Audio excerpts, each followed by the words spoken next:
This episode is brought to you by Marvel Studios Echo. All episodes streaming January 9th, only on Hulu and Disney+.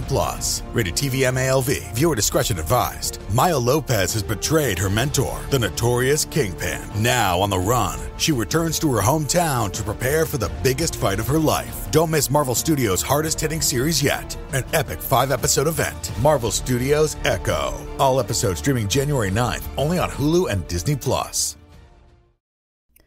Hello, and welcome to Scare You to Sleep. I'm your host, Shelby Scott. Tomorrow is my birthday, my dear listeners, and it would be marvelous if, as a present, you check out our 2 sponsors this week using my offer codes, Vistaprint and HelloFresh. It'll give them a reason to keep coming back as sponsors, and that would be the gift that keeps on giving. Let's just jump into this week's episode, shall we? First up, we have a story from friend of the show, Wellington Hutslar. If you haven't checked out his story in episode 7, then I suggest you cue that up to play immediately after this one. For us tonight, Wellington has us ask ourselves, what would you do if you awoke to a stranger in your room?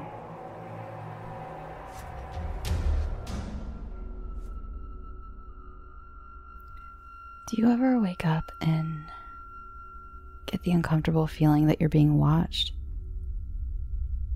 I've had that ever since I was a child. I would wake up, sometimes in a panic, get that specific feeling, look around the room to see I'm alone, and then turn over back to sleep.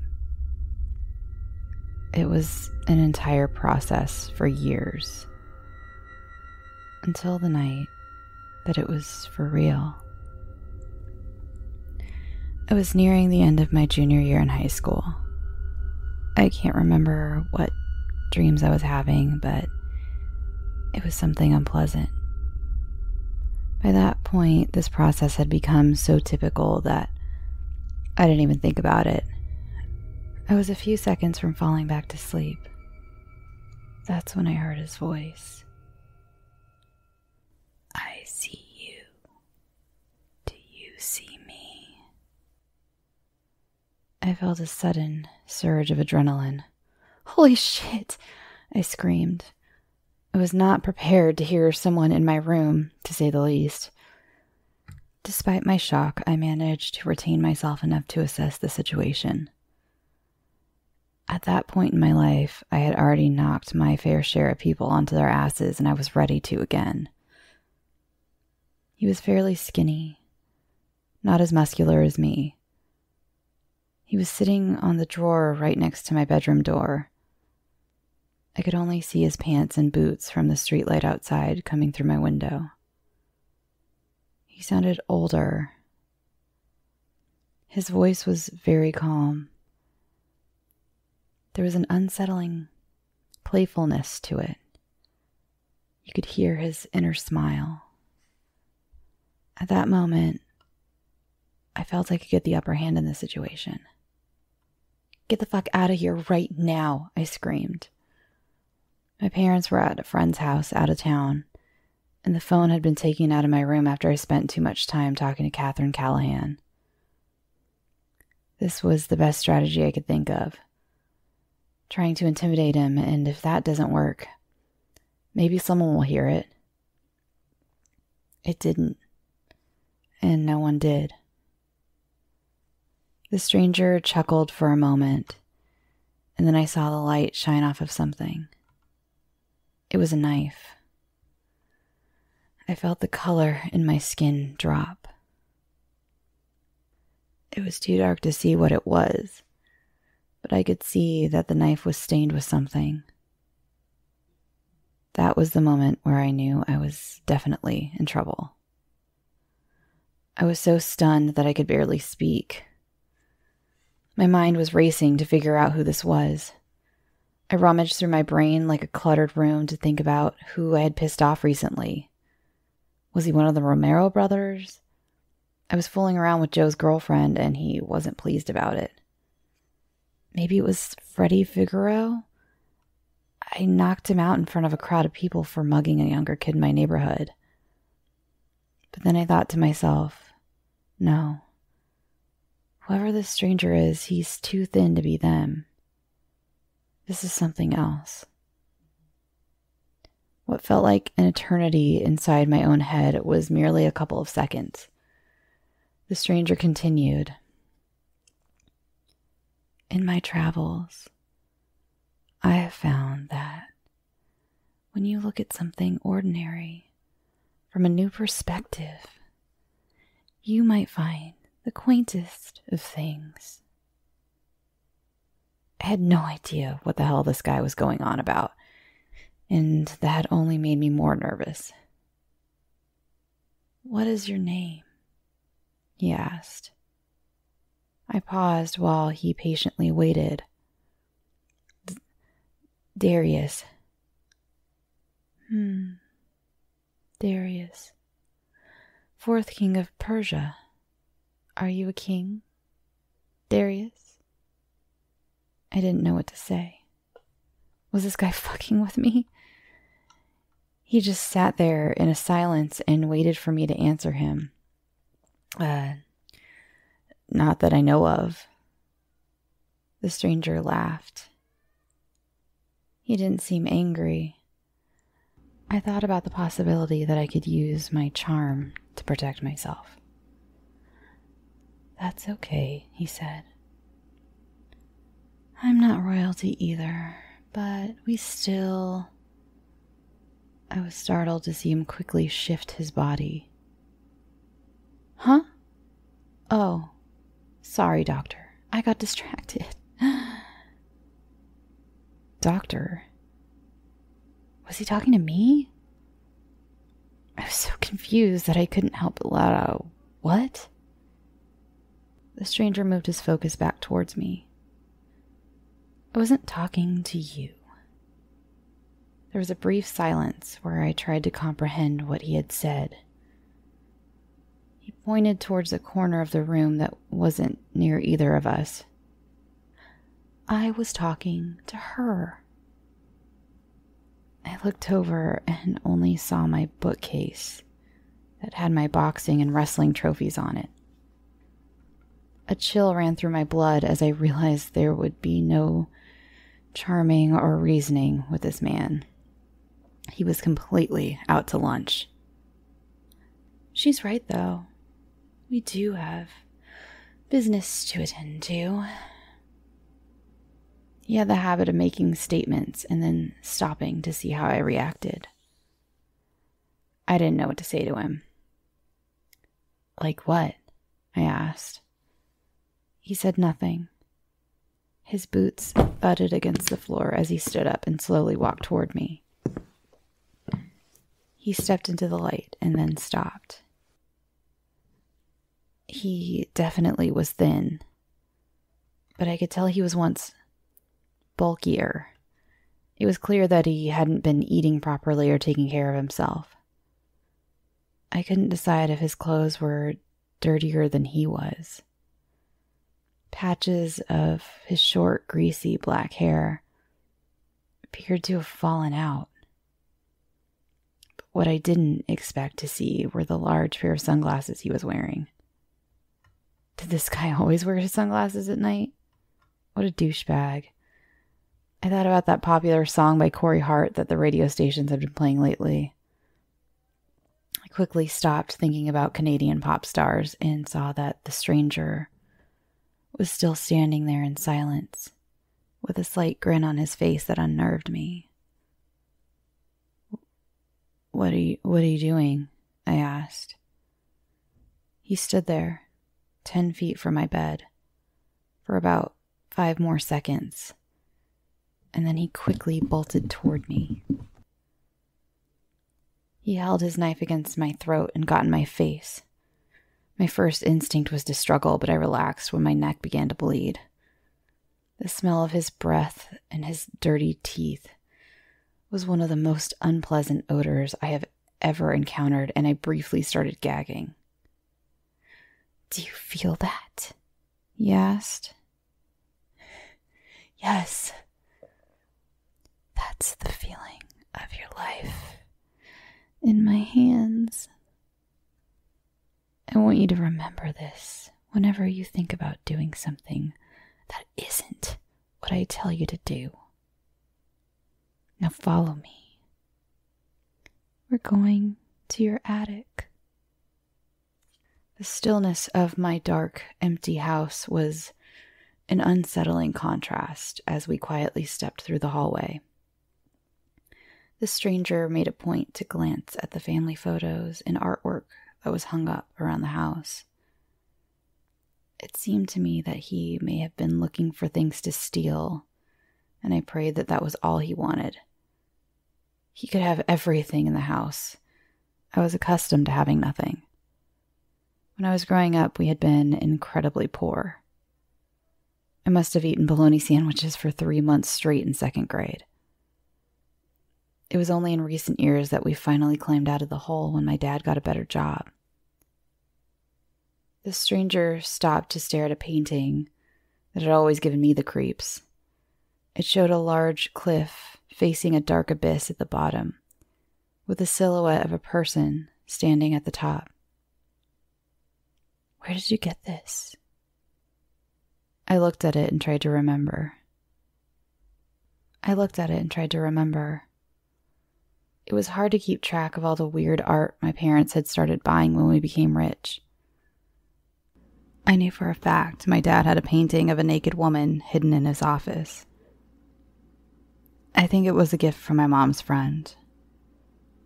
The stranger continued to stare at it and said, "It's derivative," then looked back at me with a disappointed face. I wasn't much of an art critic, so I just looked back at it again and shrugged. And suddenly, I felt a jolt of panic run throughout my body. I could see our cat Milo casually strolling down the hallway towards us. He had been in our family for 4 years after I fished him out of a dumpster when he was a kitten. Someone had dumped him there with his brothers and sisters, but only he survived from chewing on his siblings. Milo rubbed his orange and white fur against me like he always did, but I was too afraid to touch him. He apprehensively looked up at the stranger. The stranger stared at Milo for a while and then knelt down, slowly lowering his hand that was holding the knife towards the cat. I saw the point of the blade getting closer, and I shouted, "Don't!" The stranger lightly rubbed his knuckle against Milo's head and then started to pet him. I began to shake in anticipation for the worst. The stranger looked at me with a smile and said, "What? I'm not a monster." He continued to pet Milo and then turned to face nothing. "I had a cat like this when I was a child, Doctor. Her name was Beatrice." I stared at the empty space he was talking to and felt a cold chill on the back of my neck. The stranger stood up and Milo walked away from us. "All right, that's enough foolishness." I couldn't tell how long it had been since anyone went up to the attic. Clumps of dust and dirt fell from the ceiling as I lowered the ladder. The stranger made me climb first and told me to stand in a corner away from the ladder when we got up there. He looked amongst the various antiques, heirlooms, and clothes we had stowed away. "Where is it, Doctor?" He began to move things around as if he was digging up buried treasure. I looked around the room while I stood there and listened to him. I could see my old tennis racket laying down a few feet from me. Mom tried forcing me to get into tennis when I was younger, but I had no interest in it because I couldn't hurt anyone. Maybe the racket could finally be put to some good use. I noticed the stranger drag something out of the mess of useless crap and saw him holding a large, locked chest that I had never seen before. He pulled a hairpin out of his pocket and put it in the lock. "How do I do it?" he asked, before he began to work on the chest. I must admit that I had my doubts initially when I watched him, but it was only mere seconds before the chest flew open. He intently searched through it for a moment before he pulled out a key that looked to be made of bone. "What the hell is that?" I asked. The stranger didn't pay me any notice. He continued to stare into the chest before he looked back at me and said, "You should see this." I stood there, completely unprepared for what could be in the chest, and then slowly started walking. Each step I took sounded like a foreboding drum beat. I had my eyes on the stranger while he kept that curious grin on his face. Then I finally reached the chest and glanced in.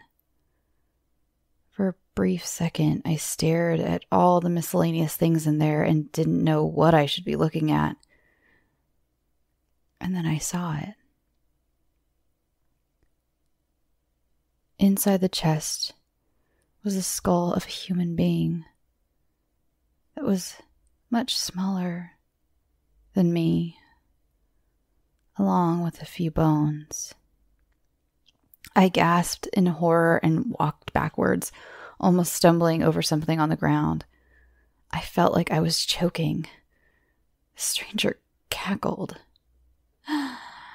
"Yeah, I think you and your family need to have a talk." He continued to laugh at me while my face was frozen in shock.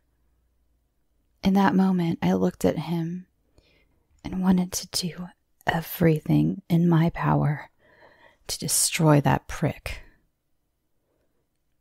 He regained his composure and, in a very serious voice, asked, "What do we do with him?" The silence in that moment was so profound that I could nearly hear Milo eating from downstairs. I nervously looked throughout the attic, hoping I would see or hear whoever he was talking to and get an idea of what was going on. But I knew it was only the stranger and I up there. "Yes," was the only word he had to say after his careful deliberation. He started to stare at me like he did back in the bedroom, and that's when I could feel my fight or flight response start to kick in. "What are you doing?" I asked him. He said nothing, and then he started stomping towards me. Without a moment's notice, I grabbed the tennis racket from the floor and swatted the knife out of his hand. The sound of that cold steel hitting the ground felt so satisfying. It was like hearing the bell at the start of all my boxing matches. I quickly and steadily laid my fists into his face. His sunglasses flew off into 2 pieces. My rage was so overwhelming that all I saw was red as I hit him back and forth. When I finally got my sight back, I became immediately paralyzed. The stranger was still standing, bloodied and smiling. But that wasn't what stopped me. His eyes were gone. They had been for a while. We were so close I could see the scars inside of his dried sockets. My hands dropped to my side and I stared at him as if I were being hypnotized. Where was all I could say. He grabbed me and screamed, "You don't need them when you live in the darkness." He raised his eyebrows as if he was trying to bulge out the eyes he didn't have. The voice that had come out of his wide, grinning mouth was much deeper than before. That loud, intense roar that shook the house almost seemed like it couldn't even come from him. He hit me once and I fell to the floor. I was completely disoriented. I hadn't been hit that hard since I fought Calvin Jones in the 6th grade. His strength was incredible. He grabbed me by my shirt while I lay on my back, lifted me up, and slammed me back into the ground a few times. The back of my head bounced like a ball. My vision was getting blurry. But I could see the stranger grab his knife and walk back to me. I tried to fight, but all I could say was, "Stop." He took his knife and cut open the front of my shirt. Then he started to carefully and meticulously carve into my chest. The pain was so intense, it felt like he was burning me with a hot poker.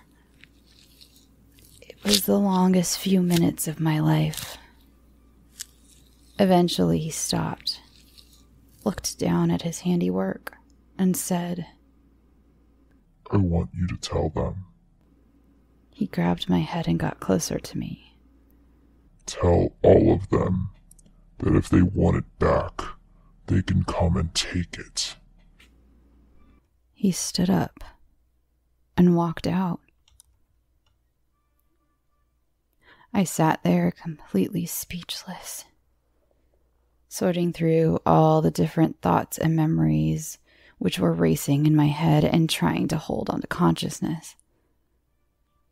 I looked at my chest and saw the stranger had branded me with some weird symbol that looked like a half moon with lines and dots going through it. I never heard him leave the house, but after a while I got up and stumbled through the house, holding on to my bleeding chest. I walked all the way to my kitchen when my head started spinning again and I began to black out. I woke up completely lost and not sure how much time had passed before I noticed I was in the hospital. My chest was covered in bandages. I looked at the daylight outside and finally had a warm feeling of security. I pushed the button to call the nurse, and soon a short, older woman with glasses walked into my room. "Oh, you're awake! You've been sleeping here for about 10 hours. What happened? You tell me. A police officer found you passed out in the middle of the street at night, bleeding like a stuck pig." I quietly turned away from her and looked out the window. "Hey, if you don't want to talk right now, that's okay. Just get some rest. We contacted your parents." My heart sunk into my stomach. I hadn't even thought about my parents. I interrupted her with, "You have?" She nodded her head. "Yup. They're on their way back to town. They'd really like to see you." I anxiously turned away from her again and thought about what I was going to tell them. The dread I had felt from the night before amplified, and I wondered if this was the ending of my waking nightmare or just the beginning. The clouds rolled over the sun, and I could see the outside world getting progressively darker.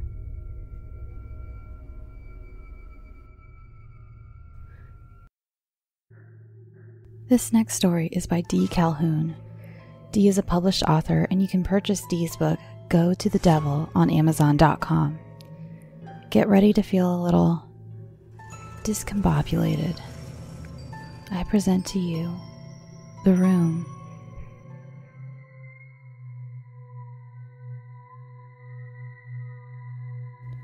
How on earth did I get into into this dreary little room. I don't remember coming here. To be honest, I can't remember anything. I just opened my eyes and found myself here. It is dusty and cobwebby in here. I sat down on a dry-rotted old sofa, and a cloud of dust erupted from it. I wheezed and coughed, and dust got into my hair and eyes. My white sundress that I love so much is now filthy. There's just enough light in here to see that, and I'm not at all happy about it. I just tried the door, but it seems to be locked from the other side. It's funny, but you would think I would panic at this, but I didn't. Curiosity has taken over, a desire to figure out just what's going on here. Wow, I sure hope I don't end up like that cat.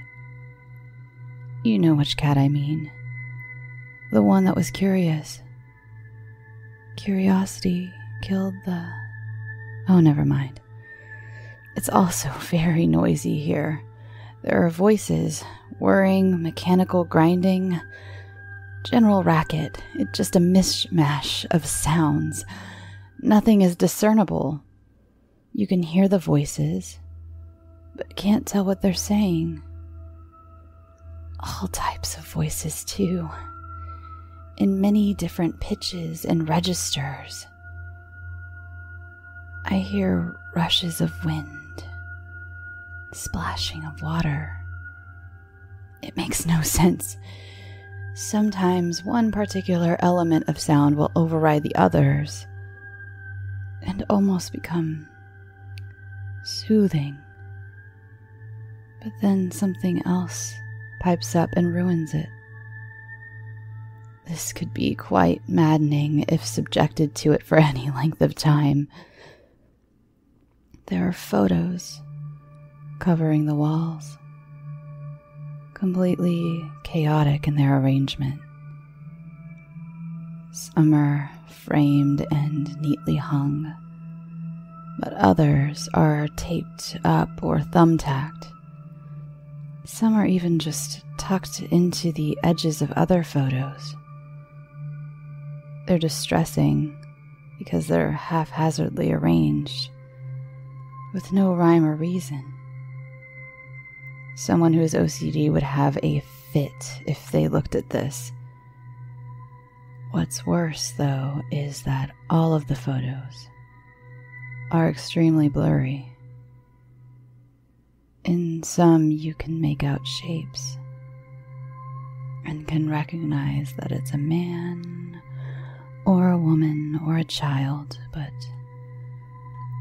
some are too blurry even for that. It makes my head hurt to look at them. Also, I was in no way exaggerating when I said the walls were covered in them. There are hundreds, maybe thousands of photos hung in here. There isn't a bare spot left for any more. The door is still locked. I just realized that there's no toilet in here, but that doesn't even upset me. Somehow I feel like a restroom isn't needed here. I don't feel even the slightest urge to go. I also don't feel any pangs of hunger either. What a strange place this is. And how strange to be trapped in it and not feel worried. At least not yet. Some windows just opened, and now the room is flooded with light. Weirder and weirder, as I know there were no windows there before. Where did the photos go that were there, where the windows now are? And for that matter, where was the previous light coming from? It wasn't much light, but it had to have come from someplace, right? Okay. I'm starting to get a little unnerved here. Plus, the sounds are getting even louder and more irritating. When I look out the windows, I have to shield my eyes.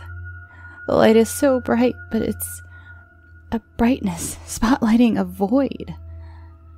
Just a field of endless white nothingness as far as I can see.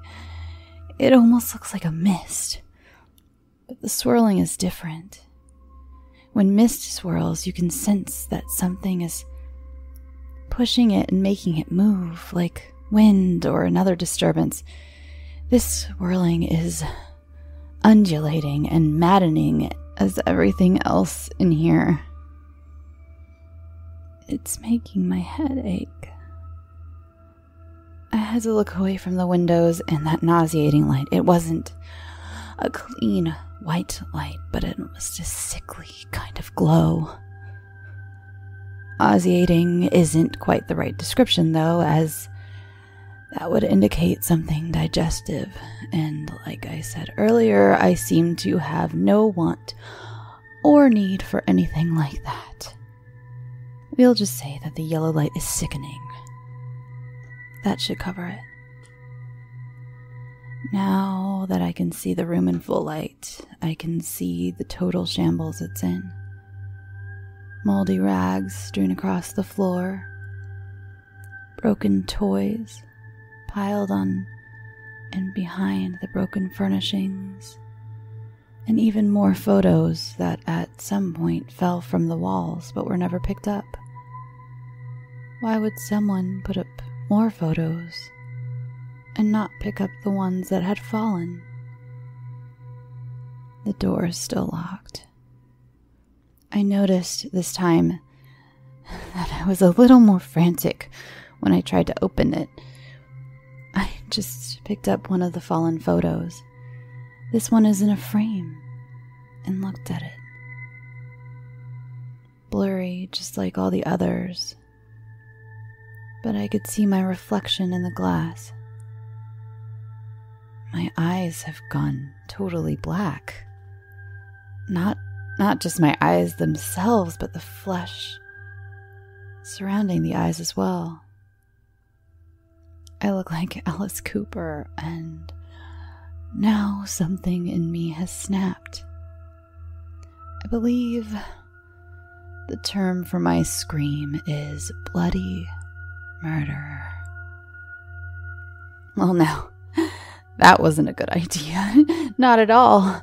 It would seem that the sounds in here don't enjoy being challenged, and they've become louder to drown me out in case I decide to bloody murder again.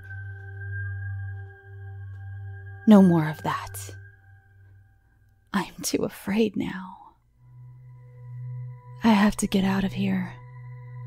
Have to get out. I simply have to get out. The door is still locked. I draw back to pound it with my fists, but at the last moment I think of the sound it would make, and I catch myself. I must be quiet and still and try to wait until all this passes. Oh my God. I hope the windows remain open. The light is unbearable, sickening, but to be back in that near darkness would be terrifying. I'm huddled down into a corner where I'll breathe deeply and try to be silent. The sounds are still too loud, but they seem to be waning just a tiny bit. What's this? I found a book on the floor, beneath the remains of a tricycle. I know that the last thing I should do is open the book and read it. Everything else in this room has been an exercise in lunacy, and I know this book will be no different. Just the idea of doing something normal like reading is the first comforting feeling I've had since finding myself here. So I can't resist it. There is a quiet comfort in words, a familiarity. So nice. It's almost a calm that has come over me. A realization. Oh my Christ. I know where I am. This book is familiar because it contains my thoughts. The photos are the images of my hazy memories, dulled and unable to be fully recalled. The toys are my broken dreams. Oh my Christ, this is not a room at all. I am trapped inside of my own head. The noises are now deafening as they try in vain to drown out my bloody murder.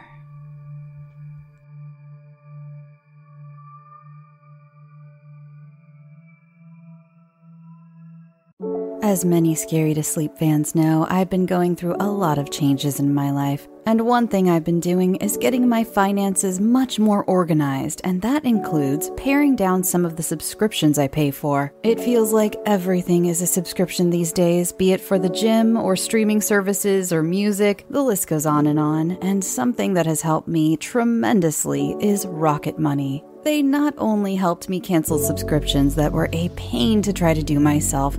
Have you ever tried to deal with some of these companies directly? It's just a headache. Rocket Money also alerts me when the subscriptions I did keep go up in price, giving me the ability to weigh my options and keep those little extras that add up oh so quickly in check. Rocket Money is a personal finance app that finds and cancels your unwanted subscriptions, monitors your spending, and helps lower your bills. I can see all of my subscriptions in one place, and if I see something I don't want, I can cancel it with a tap. I never have to get on the phone with customer service. Rocket Money has over 5 million users and has helped save its members an average of $720 a year with over 500 million in canceled subscriptions. Stop wasting money on things you don't use. Cancel your unwanted subscriptions by going to rocketmoney.com/scareyoutosleep. That's rocketmoney.com/scareyoutosleep. rocketmoney.com/scareyoutosleep.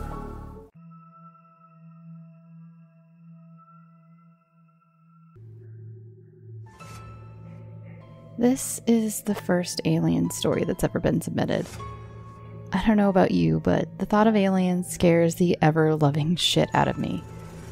So if you're ever unable to sleep, staring at your closet, hoping it won't open, and cursing my name, just know I'm here in California having nightmares about being sucked into the tube thing from War of the Worlds that just turns you into a pink mist. I hope you'll forgive me, but I won't be doing the accent that was meant to accompany our next story. The scare in Scary to Sleep is supposed to come from the stories, not my horrifying attempt at an Australian accent. Anyway, here is a story by Rob Jenkins.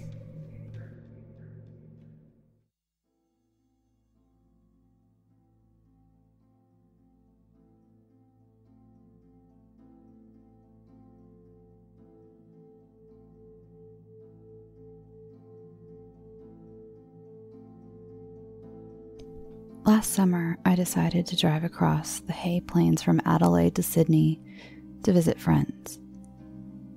Usually I'd fly, but I needed some alone time to think and get my head right after a relationship breakup. I was feeling a bit more positive than I had for weeks and was looking forward to the trip. I booked 2 weeks holiday from work, packed my bags, and left work early on Friday so I could do a solid 7 hours to get to Hay, the halfway point between the two cities. Heading away from Adelaide on the highway, traffic starts to thin out once you've been driving an hour. By the second and third hour, the road was almost empty. I was sitting on the speed limit, thankful of the air conditioning in my car. Ahead of me was a truck and 2 other cars who were sitting on the speed limit too. No need to pass, I thought. Instead, I sat a safe distance behind them, letting them be the ones seeing any kangaroos or emus who might choose to cross the highway right in front of a truck or a car. My plan was to do almost 7 hours of driving, then stay at one of the motels in the town of Hay for the night. I was looking forward to a relaxing night, eating takeaway and watching sport on TV in my hotel room. The Hay Plains are a boring part of the trip. Nothing but flat scenery, dry bushes, and hot. Again, I was thankful for the car being so new and making the trip bearable. I was listening to a bunch of podcasts I downloaded in advance. I wasn't sure about mobile phone signals once I got a few hours out of Adelaide, so I stocked up on a dozen or so podcasts before I left. I was listening to The Unexplained with Howard Hughes, and he was talking to someone about Roswell and the latest from those released videos. It got me thinking about a story I'd heard a few years back. A trucker had seen some weird stuff on the long, straight road toward Hay. Pretty creepy, as he'd been doing a long driving shift and was on the road at midnight. Thinking about it gave me the creeps, so I was thankful of the truck and the couple of cars heading the same way I was. We were a small convoy on our way across the empty plains. At just after 8:30 p.m., I cracked open a soft drink and opened my windows to wake me up a bit. The fresh air was still warm, but the combination of a Coke and the windows opened improved my concentration. Ahead, I saw some lights. They were truck lights, and getting closer, I made out a car or 2, plus a minivan. All had slowed on the side of the road except the truck. That had stopped right on the road. I slowed and came to a stop behind the minivan. I got out to see what was wrong and saw no one in the van nor the car. Weird. I walked past them toward the front of the truck and saw the drivers and passengers all standing on the road in front of the truck staring ahead. A few hundred yards ahead of us was a blue light. It appeared to be hovering about 100 or so feet from the ground. "What the?" I said out loud. The truck driver turned to me and said, "Exactly. What the hell is that?" A woman in her 30s turned to and said, "We all just stopped. I have no idea what it is." "It's a UFO, Mom," said a young teen girl next to her. There was another couple standing too. They simply stared. We all did. It was something I couldn't explain apart from what the teen had said.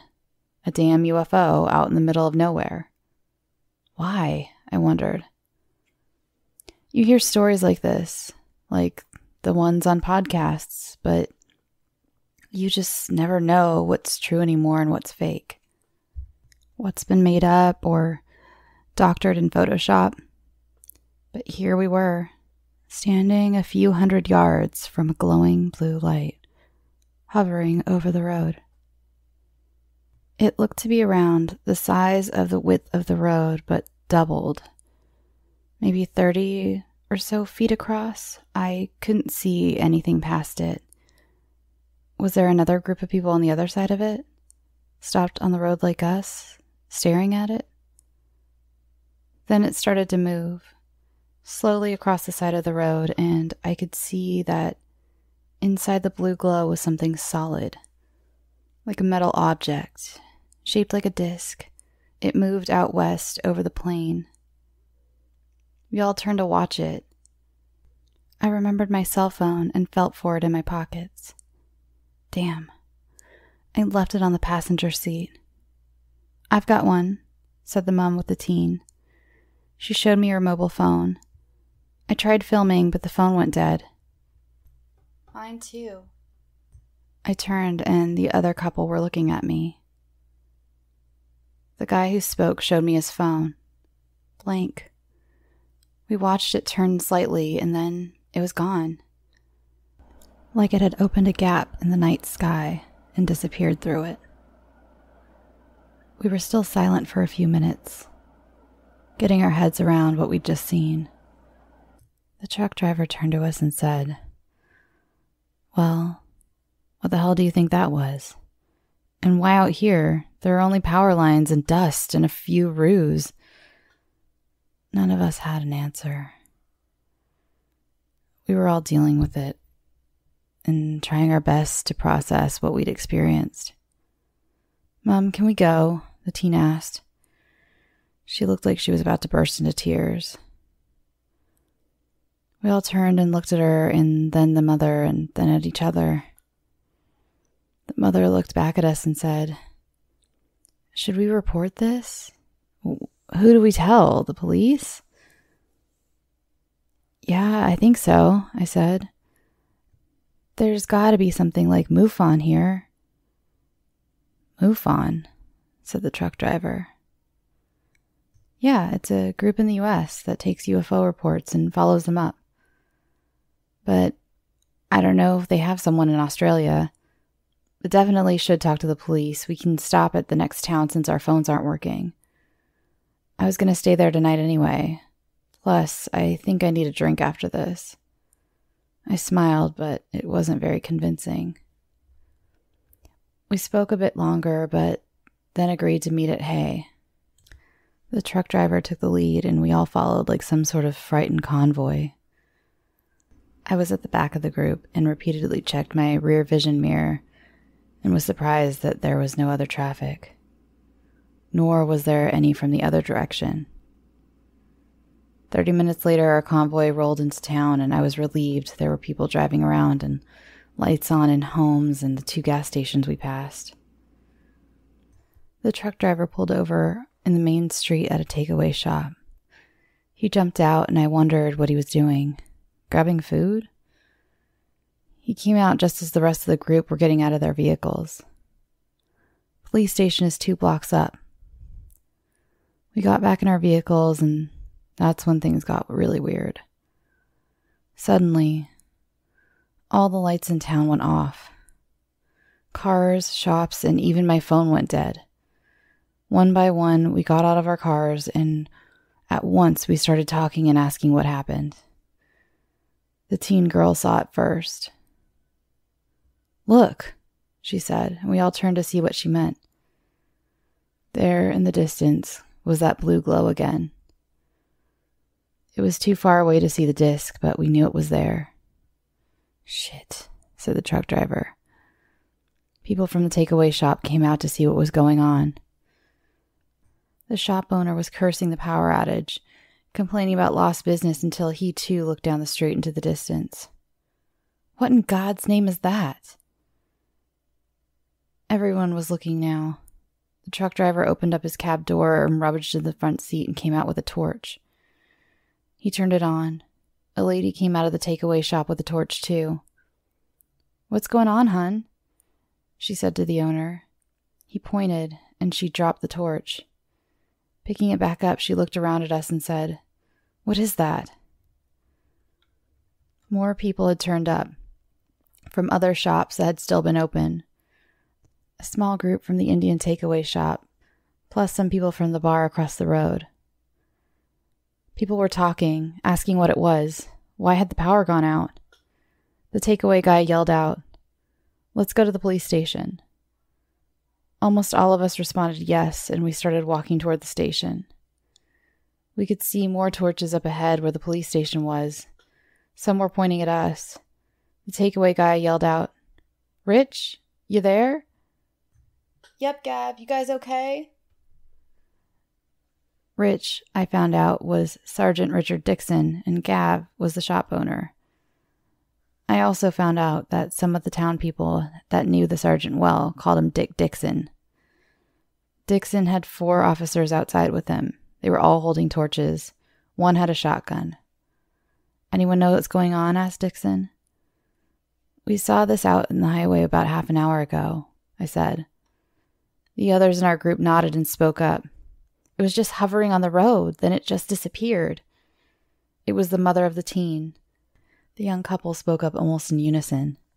Yeah, it was weird, just hovering, then gone. The other members of the crowd looked at us like we might know what's going on.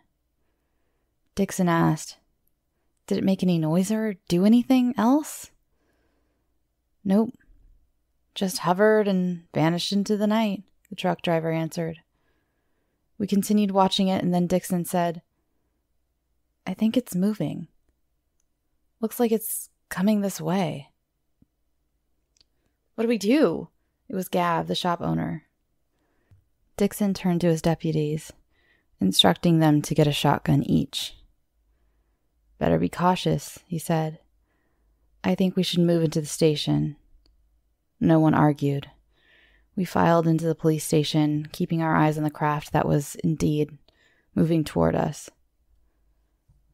Looking out the station's window, we could see the craft was closer now. Its blue glow lit up the main street, making weird shapes on the shop windows. We all stood quietly watching, but my mind was racing. What is this? Who are they? Where are they from? Why? Then there was a calm inside of me. I looked around, and the rest of the group also looked calmer. Even the teen girl. No one spoke. We all just looked. The craft was now very close to us, and now stopped. Just hovering outside. Still around 200 feet above the road. There was no sound. Then there were shapes in the glow on the road. Like thin, human-shaped beings. That reminded of the scene in Close Encounters. They were on the road, but difficult to make out much detail, as the brilliant blue glow was intense.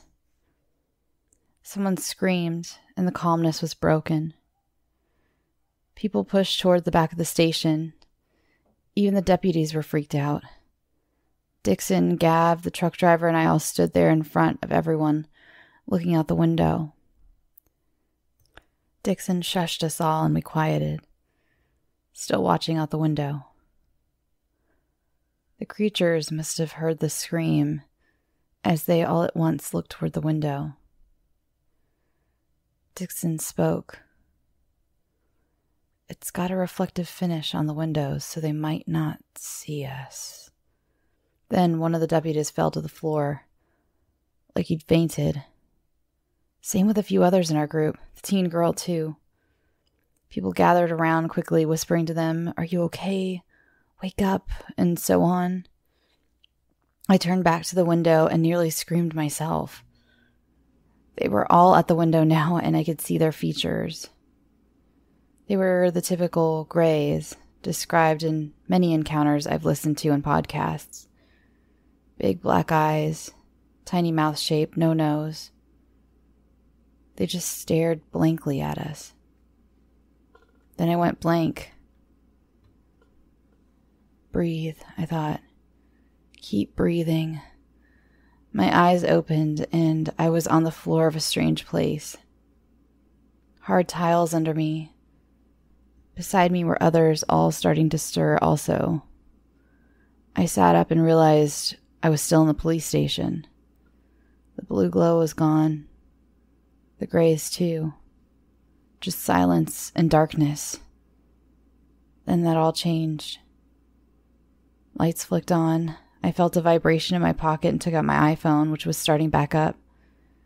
We all sat up and started talking. "What the f?" asked someone, but he was cut off before he could finish. Gab, the shop owner, swore as he got up. His forehead was bleeding where he'd bumped his head when he, too, must have fainted. Did we all faint? I wondered. Those that fainted first were still out. So others tended them, and slowly they stirred too. I went over to the mother with her teen daughter. She was saying her name to wake her up. "Jasmine?" Wake up, honey. Wake up. The teen was stirring, then sat bolt upright and screamed, long and loud. Her mother held her, trying to calm her. We all gathered around to help. Jasmine stopped and began crying. She rubbed the back of her neck and her mother put her hand there to see what was wrong. She gasped and turned to look at us. Dixon came over and looked. It was like a small red bump with a solid lump underneath it. A chip, I wondered to myself. I'd read and listened to a bunch of encounters where a chip is implanted into abductees' legs, neck, back. Perhaps her too. She needs to see a doctor and get that thing out, I said. Everyone turned to look at me. Then the deputy and the other people who had fainted started feeling around their necks. And all but one had a bump on their necks. The rest of us did the same. A flurry of checking our necks. What do these things do? What are they? Asked Gavin's wife. Well, if they are what I've read about, they're implants, but I'm not sure what they do. Only those who'd fainted had them. Why? This question would stay with me for the next few weeks as I relived that night. After we had all recovered, we discovered that we were missing about 90 minutes of time. It was Gavin's wife who made the connection. Just before the power went out, she'd been watching a movie on television. Then, when the power came back on and she'd returned to the shop, she found out the movie had finished, and the channel she had been watching was now halfway through a sitcom. Those 2 weeks passed like a whirlwind. The military ended up coming to town the next day. Sergeant Dixon had contacted his supervisors and was surprised they didn't ridicule him, but told him none of us were to leave town until some people would arrive soon. It was the next day when we all met at Gavin's shop for breakfast that the military were there waiting. We discovered that the town had been cut off, so no one in or out until they deemed it okay. Questions were asked over and over. We had to give our stories. We were checked medically, and those with implants were taken to a military hospital for further treatment. The media, too, got in on the story, and soon enough, there were television crews and online and paper reporters trying to get into town, which the military allowed after we'd been interviewed. I skipped out as soon as I could. I didn't want any media attention, so first chance I got, I was in my car and heading to Sydney. Somehow I avoided being interviewed, but over the next couple of weeks, people tried to contact me, waiting outside my apartment block, but I ignored them. It's now Friday afternoon, and I'm back at home. Work gave me an extra week off, so I spent most of that extra week following the story online. I saw interviews with Gavin and the young couple I'd met when we were all stopped on the highway.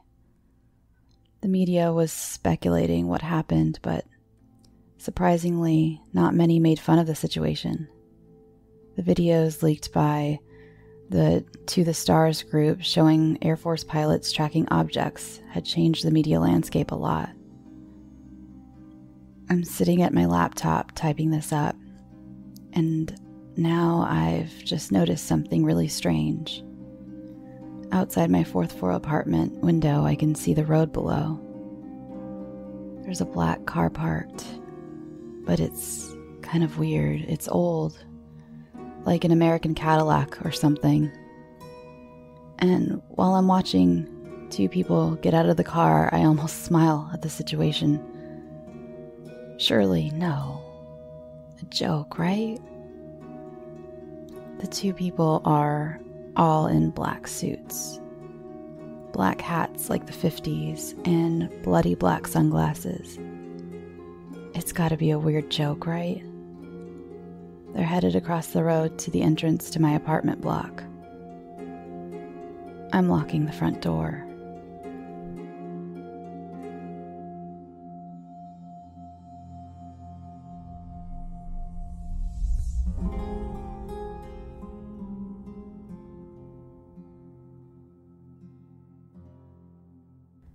Thanks for listening. I hope you enjoyed this week's episode. Please check out our sponsors. Remember to rate and review the show on Apple Podcasts. Come on over to my Patreon page. I have a special guided nightmare for patrons to check out. It's patreon.com/scareyoutosleep. Now, for this week's Patreon donors, my biggest thanks and eternal gratitude to James Cunningham, Mark Tricky, Julie Elizabeth, Mary Traficanti, and my beautiful mother, Rita Novak. Follow the show on Twitter and Instagram at @scareyoutosleep. You can also follow me on both at Shelby B. Scott. Join our Facebook page to interact with other listeners and some of the authors of the stories on the show. Now, go get some sleep. Sweet dreams. Do you feel depressed and listless? Do you find social interactions exhausting or terrifying? Do you or someone you know have dark thoughts echo in your mind on a regular basis? Don't worry, we do too. I'm Chris. And I'm Lindsay, and we're the hosts of How Are You Holding Up? A podcast by the depressed, for the depressed. We aren't doctors, therapists, or anything of the sort. We just have depression and anxiety. And want to talk about it. So come and join us on a mental health adventure wherever you download your podcasts. And let us know, how are you holding up?